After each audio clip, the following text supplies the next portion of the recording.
Hello artists, finally I bring you a video that I have been eager to make, and many of you, after watching my video analyzing the work of Álvaro Castañet, which by the way I leave the link up here in case you haven't seen it yet, have asked me to also make one about the great master Joseph ZBUKVIC. I can't pronounce it better, sorry. My name is Joseph ZBUKVIC.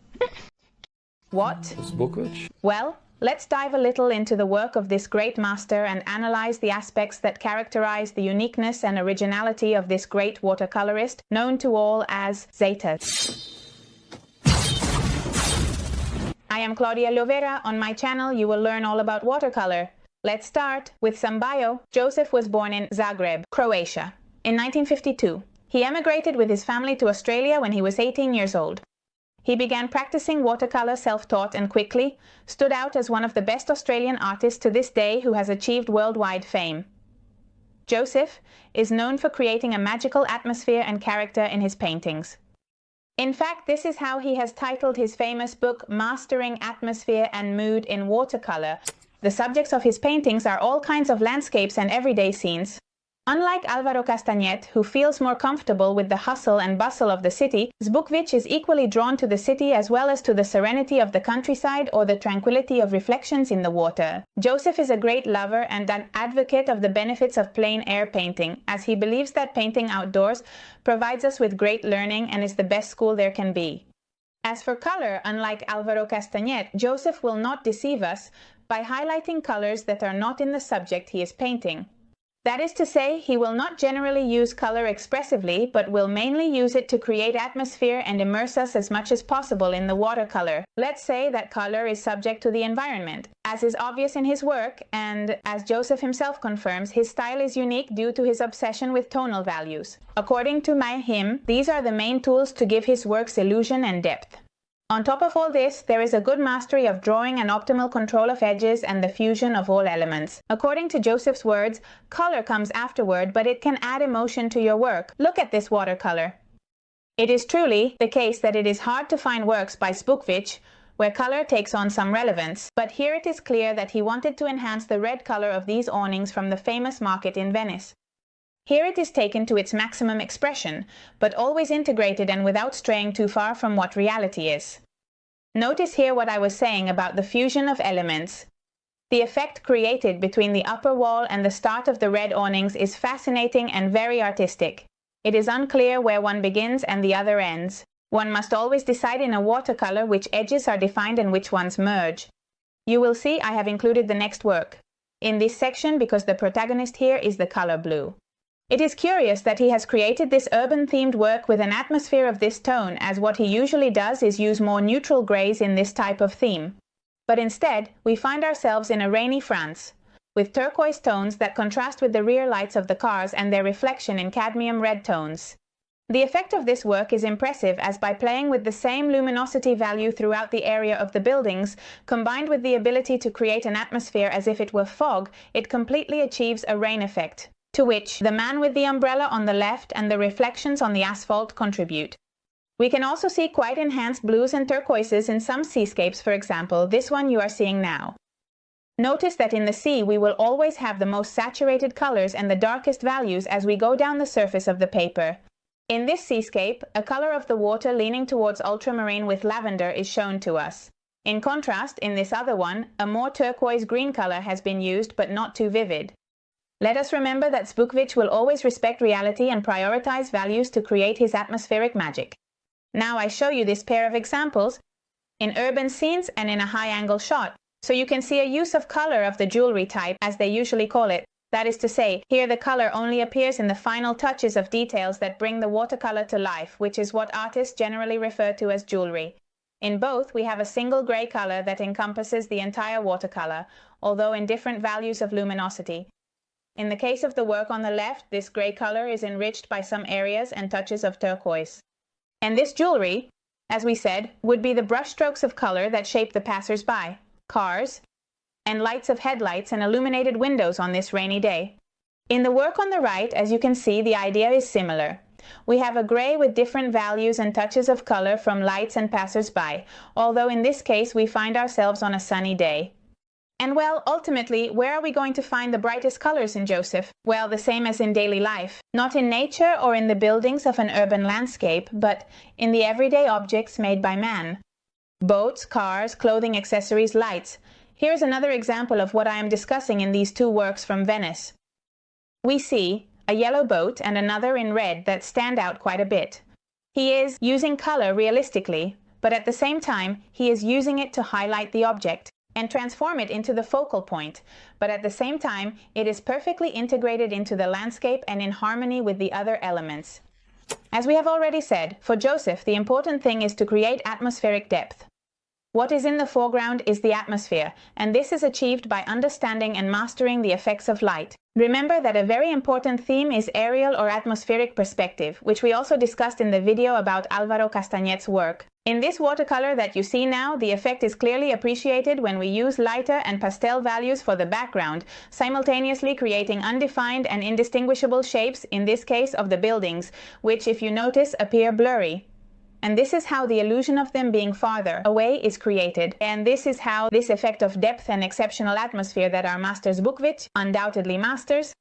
Now I suggest that you do a simple exercise with me.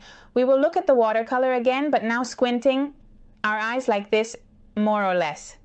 And you have to tell me which is the lightest part of this painting, that is the part that has the brightest value. Do you have it? Exactly, it is undoubtedly this upper area of the water in this canal in Venice. I will show you some other watercolors and you have to do the same.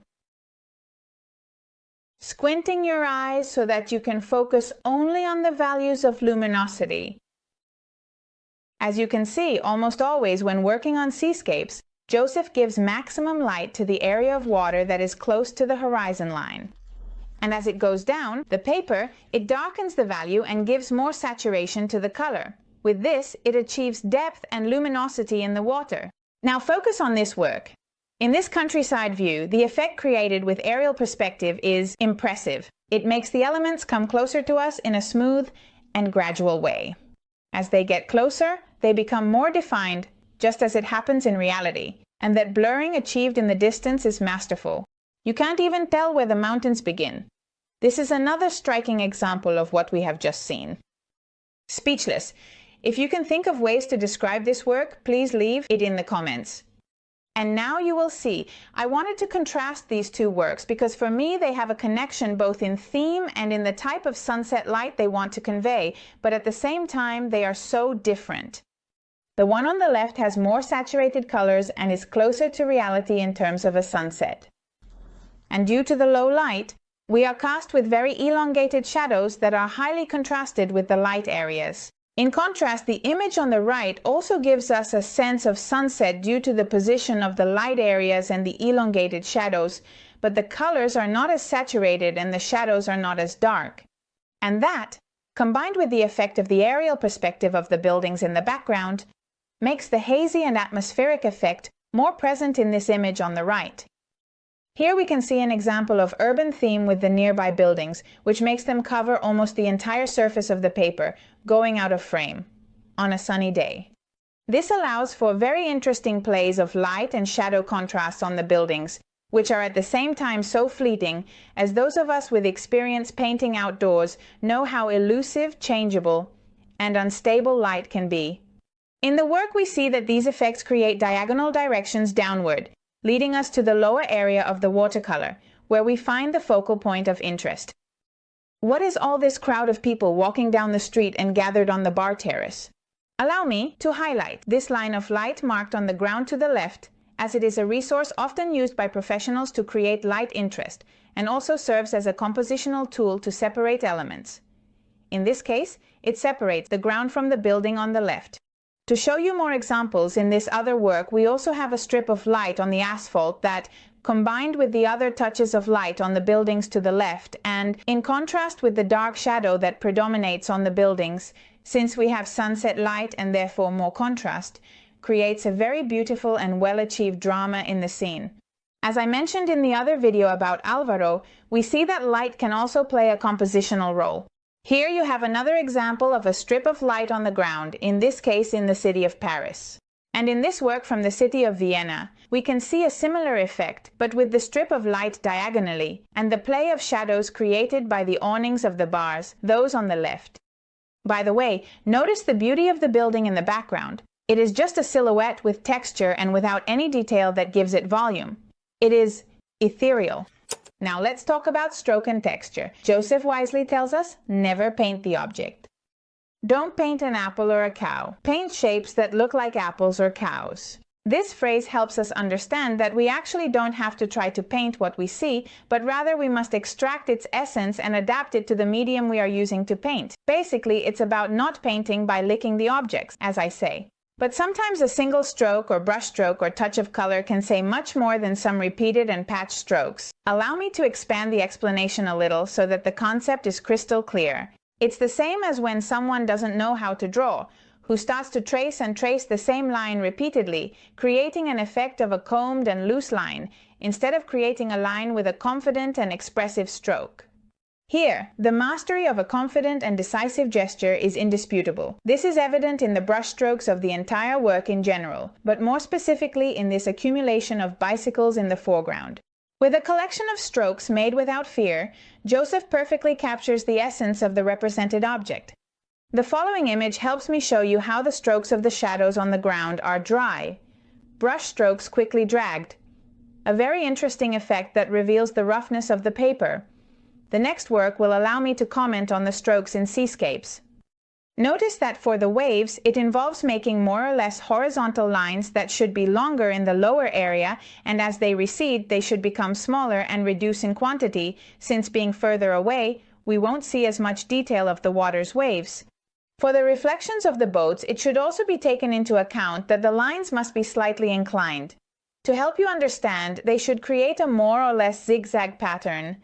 Look at this countryside view and how masterfully Joseph suggests the texture of the earth in the foreground, with changes in tone and little dots that represent flowers.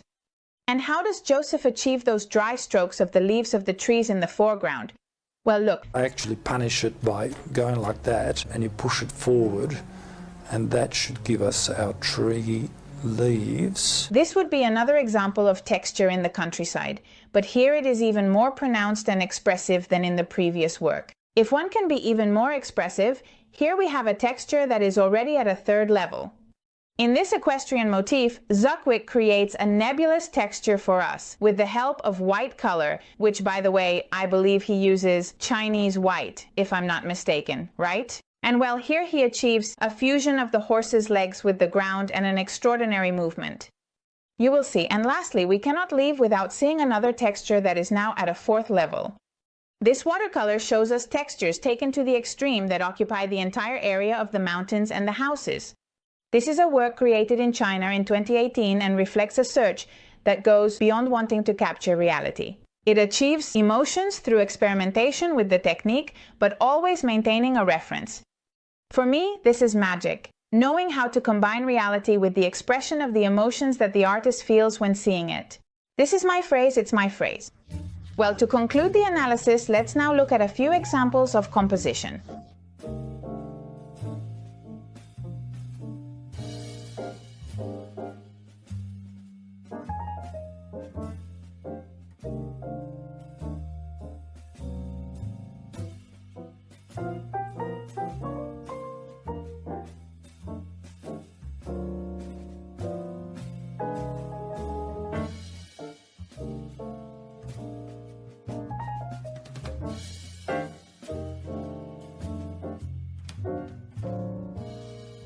Well, I thank you very much for your attention. I hope you liked the video. And what better way to say goodbye than with a key phrase for all of us, since we are saying so many phrases today. Let's quote another phrase from Joseph. Water is the kiss of life in watercolor. It is the breath that gives it life. Moreover, water is what gives us life as a species as well. We cannot deny its importance. So now you know.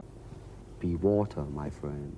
Well, I have been so inspired by seeing and analyzing the mastery of Joseph's works that I am going to paint right now. You all stay here watching another video, subscribe if you haven't done so yet, and activate the bell because if not, you won't receive notifications on your device when I upload new videos, and you will miss them. And by the way, thank you very much to all of you. We are growing a lot as a community. I am very happy. We are more and more each time, and I thank you a lot, really. Have a great week.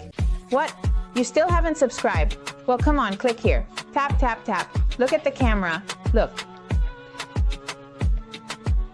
Look at the camera. Be water, my friend.